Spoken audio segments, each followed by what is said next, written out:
yun nga na naririnig ko nga yung mga balitang ganun, parang masakit naman sa loob na ganun. Siyempre natulungan kami, tapos magiging masama si Rob, kaya yun nga parang hindi na lang namin pinapansin yung mga ganun issue.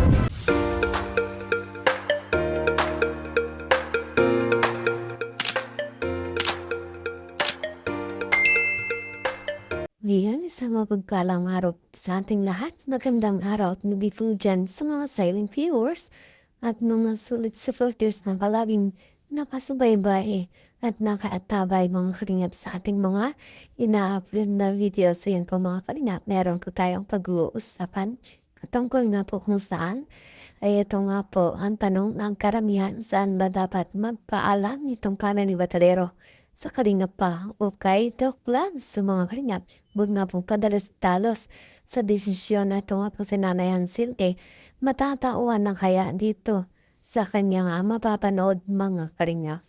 So yun nga po ang ating pag-uusapan na yamayaan na lamang, pero bago po yan ay lagi kong paalala sa inyo, bago po tayo mong bigay ng ating mga komento at opinion, ito po muna natin ang kabo ng video. Nang sa ganun nga po ay akma po ang ating i-comment mga kalingap. At lagi ko rin nga pong inig sa inyo. Patuloy natin supportahan itong mag-ama na matumbang. Napakalan na po yung pinapakita nila sa atin, mga pagbibigay saya at tulong sa ating mga kababayan. Ipatuloy po natin supportahan at marathon mga kalingap. Nang sa ganun nga po mas marami pa silang matulungan. Lalo na nga po dyan yung mga kapos sa pangangailangan ay maningop nila. At syempre, wag rin natin kalimutang suportahan ang kaninang may bahay. Walang iba, kundi sina Ate lang sa Jack Tapia. Sana tayong magsasawang sumuporta, mga kalingap.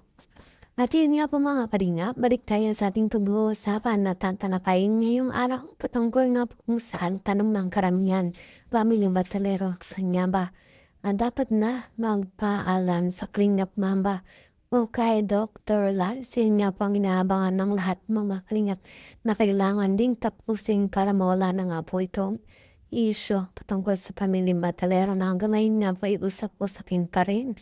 At sinasabi ng ilan na Pamilyang Batalero ay huwag nga raw kung padalos-talo sa desisyon sa kung ano man nga po laban dito sa kalingap. At isipin ko rin nga po nila kung saan sila nanggaling at kung sino ang tumulong sa kanila. So yan dahil nga po mga kanya sa issue nakaraan mga kalingap ay sinasabi na Pamilyang Batalero ay gustong magkaharap itong kalingap at ang Pamilyang Batalero dito sa Tolfo na kung saan mga kalingap ay naging usapin at maraming nga po ang nagbigay ng kanya-kanyang komento at meron kang nagalit dito sa Pamilyang Batalero at sinasabing walang utang na loob. Sana nga po ay matauhan na rin itong Pamilyang Batalero, lalo na nga po itong magulang ni Villancin kung sana ay nawa ay matauhan sila sa kanilang mapapanood at sa mga komento na rin ng ilan kung sana ay makapag-isip-isip sila kung totoo o tama nga ba ang kanilang taong inaaniban.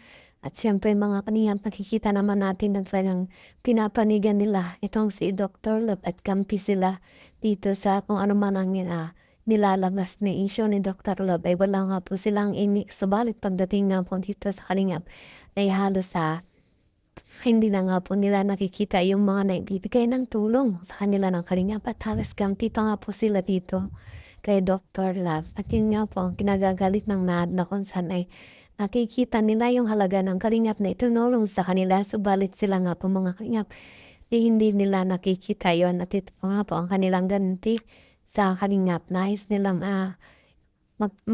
makaharap itong kalingap dito sa Tolfo mga kalingap. Ngunit tumiling Batalero ng katahimikan at titigil naman po ang issue at tungkol sa kanila mga kalingap dahil na itong si Villancin na po ay hindi na nga po makapag-focus at haapektuhan na mga kalingapan mangin ang kanilang pamilya ay nakakatanggap daw lagi ng mga hindi magandang komento o mga pangbabash mga kalingap. At dahil nga po dito may ilan tayong video na papanoorin na kung saan nare-reaksyonan itong giling ng nanay ni Hansel.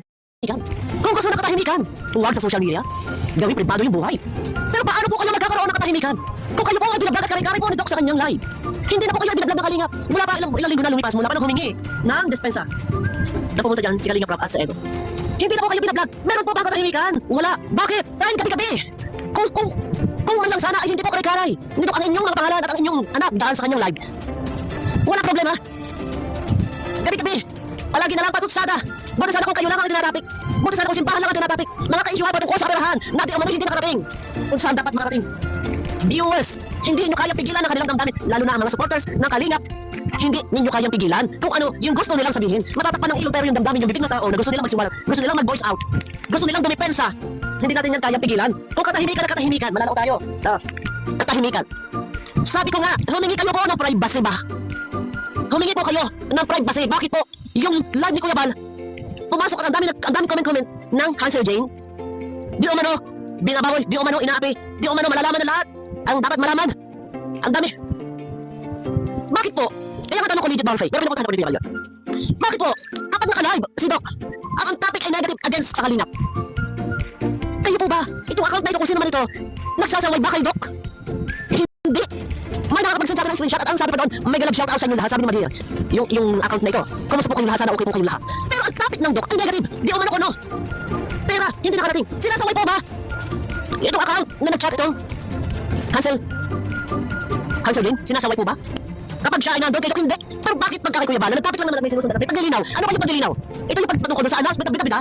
Kaya nga sabi ko, huwag na ipara-announce. Bakit siya nangunguna? Na dito, ini-announce na di umano nagpaalam na si Maria at si Padi. Iyan sa pagitan lang ni Kalinga Prab at ni Marie. Bakit ini-announce? Bakit alam na? Sagot na lang ang hinihintay. Bakit alam nito na nag-chat kayo? Kung sino man yun, yung sinasabi. Ayun na nga, nag-chat na daw, si Padi. Oh, bakit alam? Kaya nga sabi ko, dito papasok yung bashing. Magkakaroon ng bashing. Dahil agad-agad mismo, pinangunahan ini-announce na hindi niya iniisip kung ano ang maaaring kahinatnan. Kung kayo lang po, ang ina lang na dalaga at si Kalinga Prab ang nag-usap patungkol sa bagay na iyan, iyan po, kaya nang i-handle ni Kalinga Prab kung paano ipaparating sa mga viewers na walang magaganap na bashing. At itong time na to, na kung maaari, hindi mo na i-announce dahil mainit ang bugso ng damdamin ng ilang mga viewers. Pero ang bida-bida, agad-agad ini-announce. Ngayon, ano sasabihin inaapi, sobra-sobra na ang pang-aapi? Sino po nang aapi? Dili mo na ipapangalanan ninyo, parang wala pong problema. So yan nga po mga Kalingap, nawa ay napanood dito ng pamilya Batalero at nawa ay manawaan sila at matauhan dito mga Kalingap. Kahit nga po sabihin pa natin fake account yung nag-comment, sana nga po mabigyan sila ng malinawan din mga Kalingap sa ganitong issue mga Kalingap para nang sagot mga isip-isip nila kung sino nga ba talaga ang kanilang papaningyan at kung sino ang kanilang pagpapaalaman ang Kalingap na dapat nga ba ito si Dr. mga Kalingap. So yan po mga Kalingap. Ayan po ating tabayanan kung ito nga po ay fake account o hindi mga Kalingap. At yun na po yung imbestigahan na ni Kuya Bal Santos Matubang. At yun nga po nga update ngayong araw.